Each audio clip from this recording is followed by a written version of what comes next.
নাই বাছ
দি দিওঁ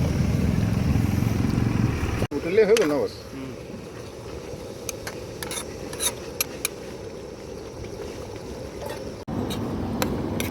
এইটো ফাইনেল অকণমান সিজাৰ পিছত বন্ধ কৰা যাব লাষ্টত অলপ ধনিয়া দি দিয়া যাব